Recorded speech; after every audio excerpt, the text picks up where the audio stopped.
भाजपला कशा प्रकारे सत्तेतून खाली खेचता येईल याकडे सगळ्यांचं लक्ष आहे.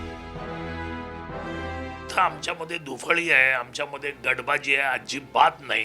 भाजपनी हा डाव टाकलेला आहे आणि माध्यमांमध्ये या बातम्या पेरलेल्या आहेत की आता राष्ट्रवादीचे आमदार फुटणार, आता काँग्रेसचे आमदार फुटणार.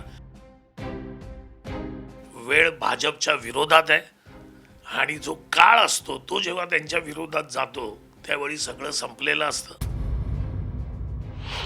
महाराष्ट्रात महासत्तांतर झाल्यानंतर आता महाविकास आघाडीमध्ये सुद्धा गोंधळ दिसतोय. दरम्यान विरोधक आणि राष्ट्रीय पातळीवर सुद्धा महाविकास आघाडी आणि एकूण भाजप विरोधात आघाडी एकत्र येत आहेत. याच्या हालचाली राज्यातून सुरू आहेत. मात्र राज्यात अनेक प्रश्न पडलेत.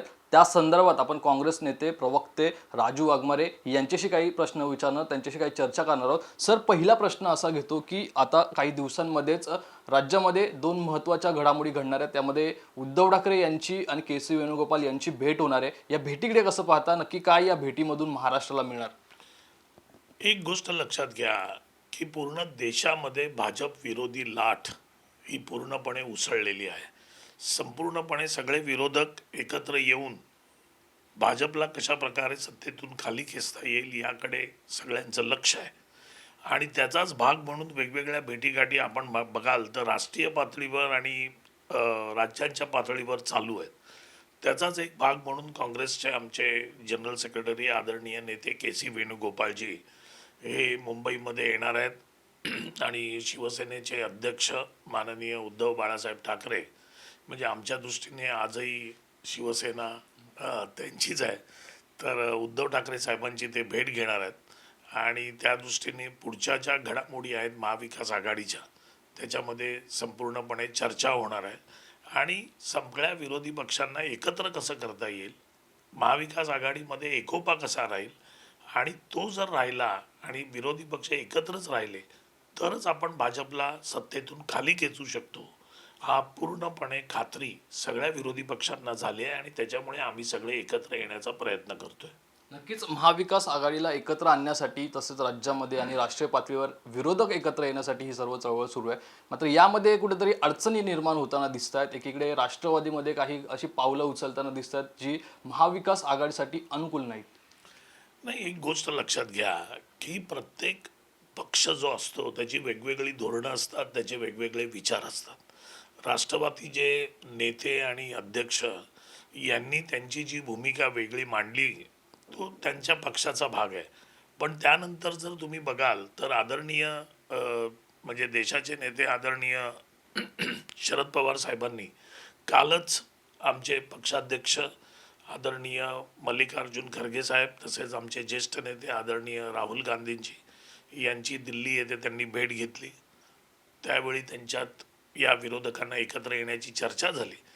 त्याच्यामुळे असा काही त्याच्यामध्ये गोंधळ वगैरे प्रकार नाही आहे. प्रत्येकाला मतं मांडण्याचा अधिकार आहे. पण आमचा बेस जो आहे, आमचं जे जे संपूर्णपणे सगळ्यांचं धोरण जे आहे ते एक आहे आणि ते धोरण म्हणजे भाजपला कोणत्याही परिस्थितीत सत्तेतून खाली खेचणं आणि तो जो गोल आहे तो अचीव करण्यासाठी आमचे सगळे नेते पणाला लागलेले आहेत आणि आम्ही सगळे एकमेकांना भेटून देश पातळीवर आणि राज्यात हा बदल नक्कीच घडवून आणू याच्यात शंका नाही. नक्कीच, पण काँग्रेसमध्ये कुठेतरी अडचणी दिसतात. काँग्रेसमध्ये नाराजी दिसते. प्रदेश अध्यक्ष नाना पटोले यांच्या संदर्भातील आपण नाराजी पाहिलं. आताच्या निवडणुकीमध्ये सुद्धा त्या नाराजी समोर आल्या होत्या. बाळासाहेब थोरात सुद्धा नाराज झाल्याची चर्चा होती. मात्र एकीकडे काँग्रेसमध्ये सुद्धा दुफळी निर्माण होत असताना एक आघाडी निर्माण करतोय आपण आणि महाविकास आघाडीला एकत्र आणण्यासाठी प्रयत्न होत आहेत. असे यश मिळेल यामध्ये? एक गोष्ट लक्षात द्या की काँग्रेसमध्ये कोणत्याही परिस्थितीत कोणतीही गटबाजी नाही आहे. काँग्रेसमध्ये दुफळी नाही आहे.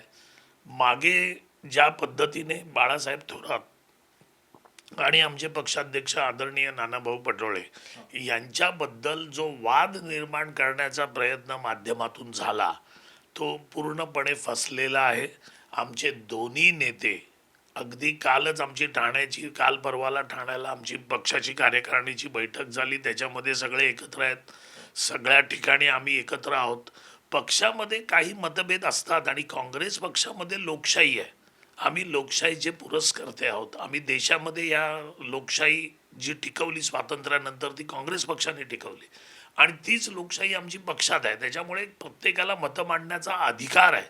पण त्याचा अर्थ आमच्यामध्ये दुफळी आहे, आमच्यामध्ये गटबाजी आहे अजिबात नाही. कारण नाना पटोळेंच्या अध्यक्षतेखाली आम्हीच विधान परिषदेच्या निवडणुका जिंकल्या. पुण्याची पोटनिवडणूक आम्ही जिंकली. त्याच्यामुळे जर आमच्यात दुफळी असती तर आम्ही जिंकूच शकलो नसतो. आज काँग्रेस पक्ष पूर्णपणे अध्यक्ष नानाभाऊ पटोळे यांच्या नेतृत्वाखाली, तसेच आमचे ज्येष्ठ नेते आदरणीय माजी मुख्यमंत्री अशोकरावजी चव्हाण असतील, आमचे विधिमंडळाचे नेते आदरणीय बाळासाहेब थोरात असतील, आमचे माजी मुख्यमंत्री पृथ्वीराज चव्हाण असतील, या सगळ्या ज्येष्ठ नेत्यांच्या एकत्र नेतृत्वाखाली संपूर्णपणे कार्यकर्ते आणि पदाधिकारी संपूर्णपणे एक आहोत आम्ही. आणि आम्ही येणाऱ्या निवडणुकीमध्ये काँग्रेस पक्ष तुम्हाला ताकदीने उतरलेला दिसेल आणि आम्ही जो रिझल्ट देऊ त्या रिझल्टनी संपूर्णपणे भाजप नेस्तनाबूत झालेली असेल याच्यात शंका नाही. नक्कीच काँग्रेस जर बळकटी घेत असेल तर आपण राष्ट्रवादीकडे जर पाहिलं तर शिवसेनेनंतर राष्ट्रवादी फुटीच्या मार्गावर आहे अशा चर्चा आहेत. अजित पवार सुद्धा कोंडीत सापडल्यासारखी एक चर्चा समोर येते. अजित पवार सुद्धा काही वेगळा निर्णय घेऊ शकतात. त्यांच्यासोबत काही आमदार आहेत नाराज आहेत, ते सुद्धा वेगळा. थोडक्यात म्हणजे एकंदरीत शरद पवार यांची जी आता अवस्था आहे ती उद्धव ठाकरे यांची जी 9 महिन्यांपूर्वी अवस्था होती अशी झालेली आहे. नाही, एक गोष्ट लक्षात घ्या. आपण राजकारणावर बघू आणि अभ्यासपूर्ण चर्चा केली तर आपल्या लक्षात येईल राष्ट्रवादीमध्ये फूट पडण्याचं काही कारणच नाही आहे. आदरणीय अजित पवार साहेब विरोधी पक्षनेते आहेत. आता राष्ट्रवादीमध्ये तुम्ही म्हणताय त्याचं फूट पडली असं समजलं तरी राष्ट्रवादी उद्या भाजप बरोबर गेली तरी मुख्यमंत्री आदरणीय एकनाथरावजी शिंदे आहेत. म्हणजे राष्ट्रवादीला भाजप बरोबर जाऊन काही फायदा होतोय किंवा अजित पवार साहेब मुख्यमंत्री होत आहेत अशातला काही भाग नाही. त्याच्यामुळे या संपूर्णपणे अफवा आहेत आणि भाजपला सगळं हे अस्थिर ठेवायचं आहे. कारण जेवढं अस्थिर राहील तेवढे भाजपमधले लोक भाजपमध्ये राहतील. कारण आता देशामध्ये जी भाजप विरोधात लाट आहे त्या लाटेमुळे अशीच चित्र तयार झालेलं आहे. कर्नाटकमध्ये तुम्ही बघाल तर भाजप हरते. देश पातळीवर भाजपच्या विरोधात वातावरण आहे. मग कुठेतरी या महाराष्ट्रातील जे भाजपचे लोक आहेत ते जर उद्या पक्ष सोडून गेले तर मग काय करायचं. त्याच्यासाठी भाजपनी हा डाव टाकलेला आहे आणि माध्यमांमध्ये या बातम्या पेरलेल्या आहेत की आता राष्ट्रवादीचे आमदार फुटणार, आता काँग्रेसचे आमदार फुटणार.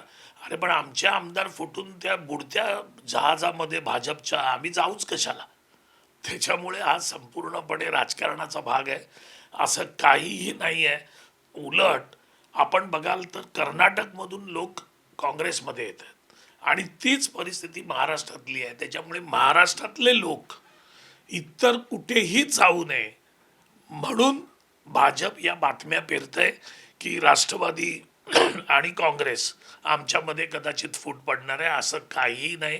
सगळं व्यवस्थित आहे, सगळे एक आहेत आणि महाविकास आघाडी आमची मजबूत आहे. भाजपसोबत लढताना काही नेत्यांनी केंद्रीय तपास यंत्रणांच्या कारवाईला सामोरे गेले. आता राष्ट्रवादीमध्ये सुद्धा अनेक नेते असे आहेत सुद्धा कारवाई होताना दिसत केंद्रीय तपास.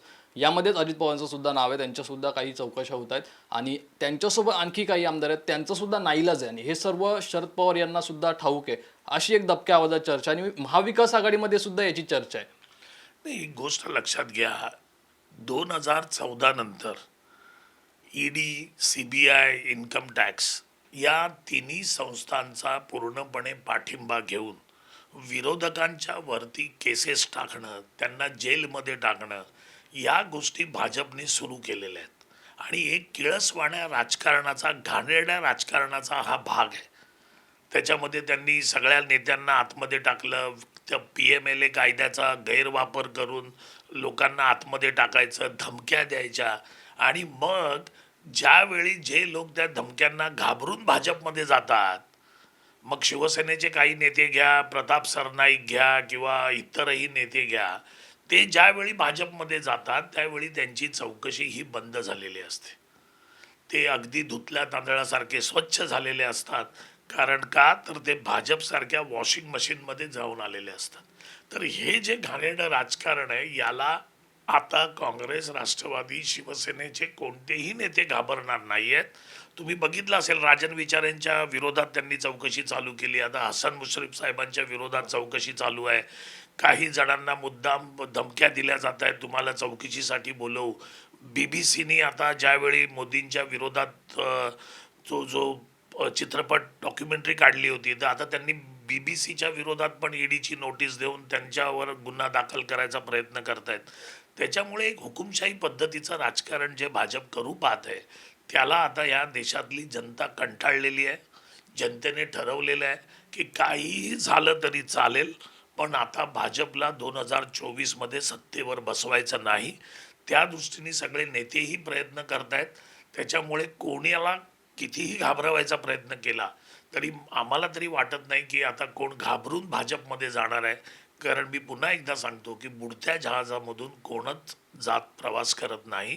बुडत्या जहाजातले उलट जे लोक आहेत, जे उड्या मारत आहेत आणि त्यांना आता इतर विरोधी पक्षांची गरज आहे, ते त्यांच्याकडे यायला सुरुवात होणारच आहे. आपल्याला या 2-3 महिन्यात दिसून येईल की भाजपमधले कितीतरी लोक आहेत ते फुटणार आहेत आणि ते आता महाविकास आघाडीच्या दावणीला येणार आहेत. कारण पुढचा विजय हा महाविकास आघाडीचाच आहे.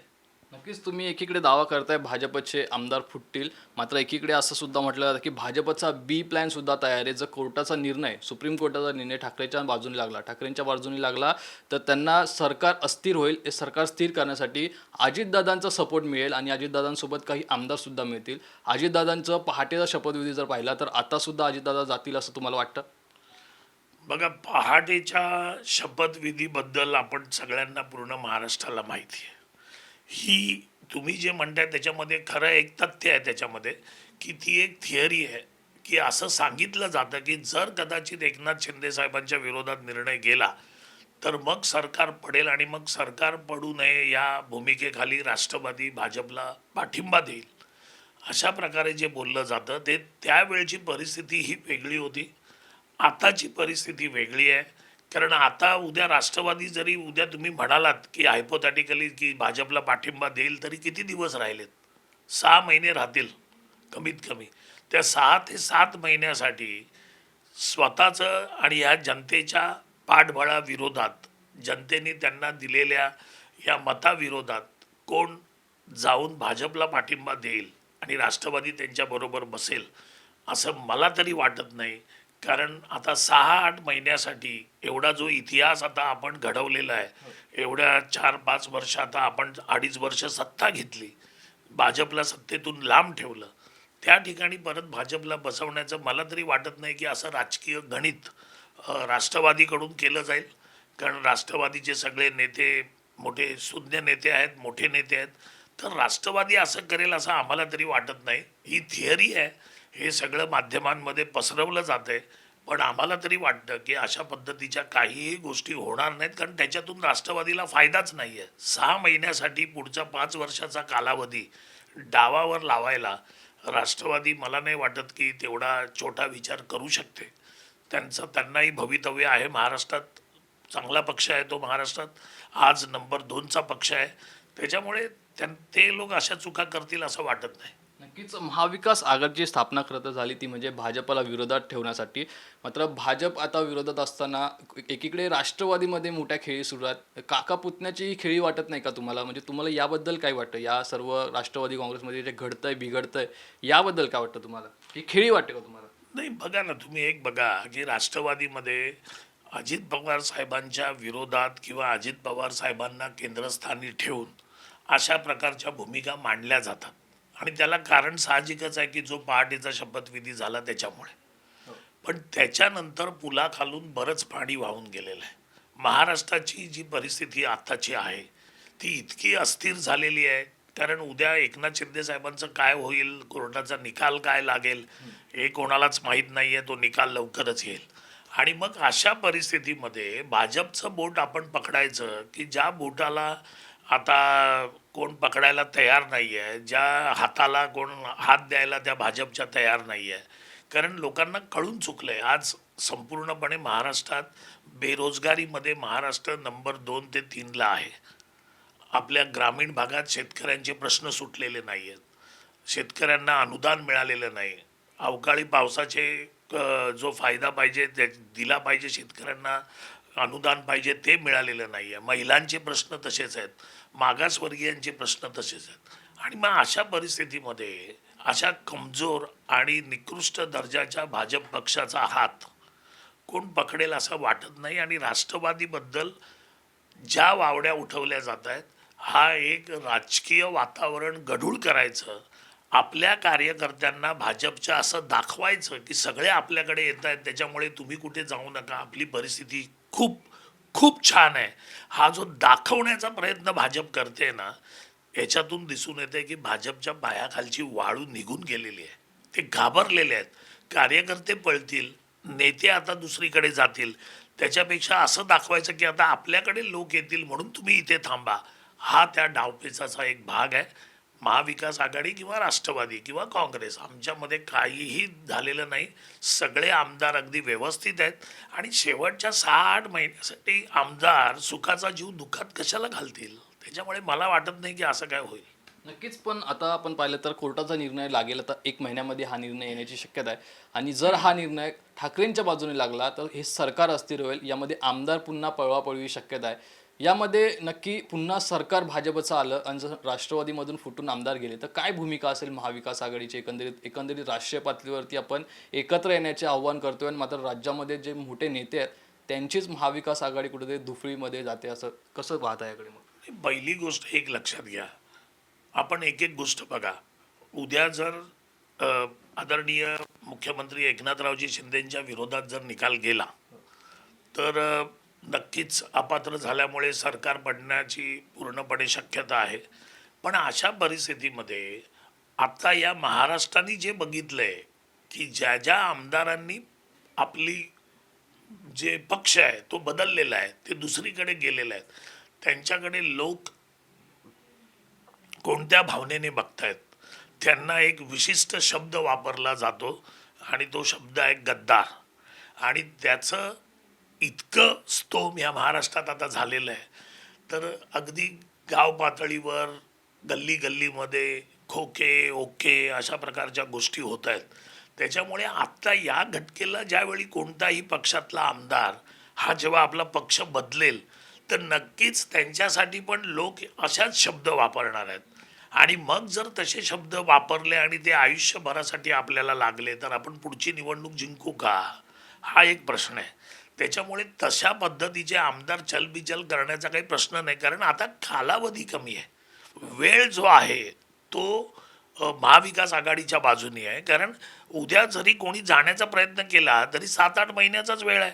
आता या 7-8 महिन्यामध्ये तो जाणार कधी, पोटनिवडणूक होणार का, जर नाही झाली तर मग आपलं काय होणार, परत निवडणुकीला समोर जायचं आहे. मग या परिस्थितीमध्ये आमदार जो असतो तो स्वतःचं जे आता आहे ते पद आणि ती जी व्यवस्था आहे ती कायम ठेवण्याचा प्रयत्न करतो. कारण तो ते वादळ तयार करत नाही, तो त्याच्या मतदारांमध्ये संभ्रम तयार करत नाही की आता काय होणार आहे. त्याच्यामुळे हे जे सगळे लोक आहेत ते 6-8 महिन्यासाठी दुसरीकडे जातील आणि स्वतःची वेगळी चूल मांडतील, असं म्हणणं थोडं मला वाटतं जास्तीचं ठरेल. पण शेवटी राजकारण आहे, तुम्ही म्हणता काहीही घडू शकतं. पण ये जर ॲनालिसिस आपण केला तर त्या ॲनालिसिस प्रमाणे असं होणं मला थोडं कठीण वाटतंय.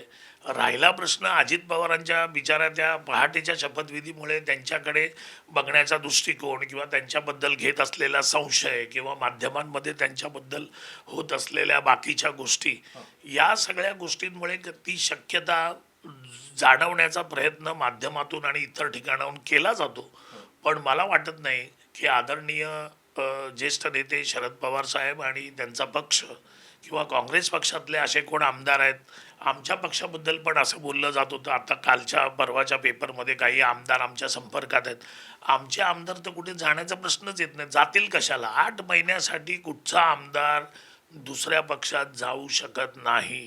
कारण विधानसभेच्या निवडणुका ऑक्टोबरमध्ये पकडल्या, 60 दिवस आधी तुमची आचारसंहिता लागते. म्हणजे तुम्ही ऑगस्ट सप्टेंबर ऑगस्ट, आता आजपासून जर तुम्ही ऑगस्ट महिना जर बघितलात तर आता आपण एप्रिल महिना संपलेला आहे, तर मे जून जुलै ऑगस्ट म्हणजे एक 11 ते 12 महिन्याचा कालावधी आहे. तुम्ही राजीनामा देणार कधी, जाणार कधी, मध्ये लोकसभेच्या निवडणुका आहेत. शक्य नाही या गोष्टी. वेळ जो आहे तो महाविकास आघाडीच्या बाजूनी आहे, वेळ भाजपच्या विरोधात आहे. आणि जो काळ असतो तो जेव्हा त्यांच्या विरोधात जातो त्यावेळी सगळं संपलेलं असतं. संपणारी गोष्ट आहे भाजप. त्याच्यामुळे भाजपकडे जाण्याचा काही कोणाचा प्रश्न असेल असं वाटत नाही. धन्यवाद सर. तर हे होते राजू वाघमारे. आपण जर पाहिलं तर वेळ आता महाविकास आघाडीच्या बाजूने आहे, काळ हा भाजप विरोधात आहे. त्यामुळे भाजप संपणार अशा प्रकारचा त्यांचा दावा आहे. एकूणच आता आगामी दिवसांमध्ये, आगामी महिन्यामध्ये विधानसभा लोकसभेच्या निवडणुका एकत्र लागणार आहेत. यामध्ये नक्की महाविकास आघाडी भाजपला पराभूत करून कशाप्रकारे त्यांच्यावरती जो झालेला अन्याय याला सामोरं जातं हेच पाहणं महत्त्वाचं ठरणार आहे. कॅमेरा पर्सन सुनील पवारसह स्वप्नील जाधव, माय महानगर, मुंबई.